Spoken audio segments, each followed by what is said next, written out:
Okay, clear. Thank you for that. The debate over when and where women can be veiled is certainly intensifying. To the contrary, went behind the headlines to better understand the decision Islamic women make. We spoke with two journalists with opposing ideologies. Their views lead one to wonder whether the choice to wear or not wear the hijab is a feminist issue.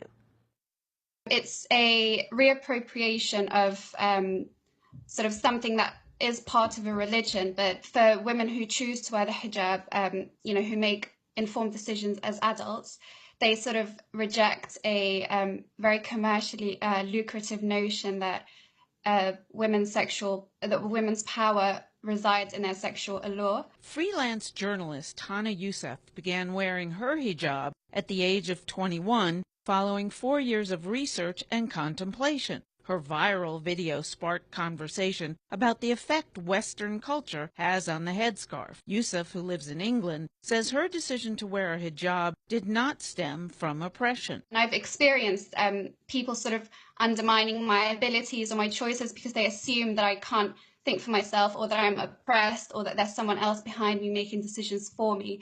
So it's just my way of saying, look, not all Muslim women are like this. There are, as I in the video, there are women who are forced to do certain things they don't want to, but I don't think that is such a problem in the West. Youssef lives in London and says she received some backlash for her choice. From what I've experienced, there's a lot of social pressure to not wear, especially if you're an ambitious, educated woman who wants to sort of move up in the world and do things. Pressure to not wear the hijab is just as oppressive as pressure to wear it. According to the Pew Research Center, there are some 1 million Muslim women in America. Of those women, 36% wear the hijab all the time, 24% some of the time, and 40% choose not to wear it. In contrast, more than 55% of women in predominantly Muslim nations such as Egypt, Jordan, and Turkey wear a hijab all of the time. Though the reasons differ, societal and educational pressures often stop women from unveiling. They brainwash you in a way to say that you're not a good person if you do not wear hijab.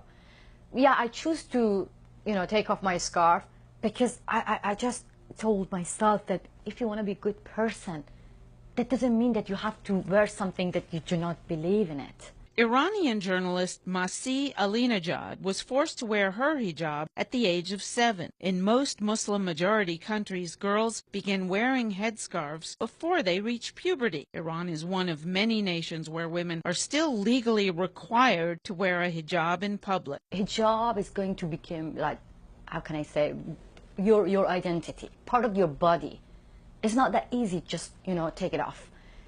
It means, like, you're going to cut off part of your body. I always worry about my family, even my neighbors in the village, my colleagues in Iran, my people. How are they going to judge me? They're going to say that Messi is westernized. I replaced my hijab with a black hat, my so-called hijab, and then it took me 2 years to throw the black hat away and be myself. Why?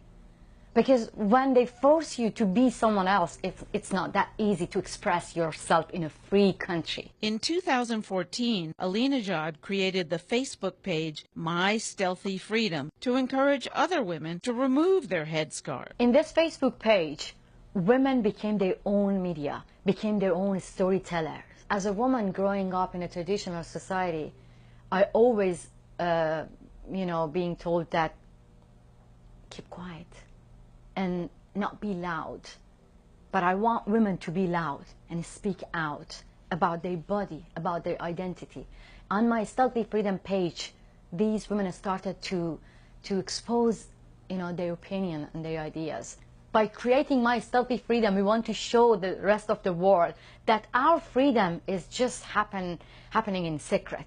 Despite opposing views, both women believe there's one overarching reality, a woman's choice. I think every woman should be able to decide for herself what she wears and have that choice respected and not undermined. For more than 30 years, I was forced to wear hijab. And when you're free, you just realize that you've been someone else. You are not yourself.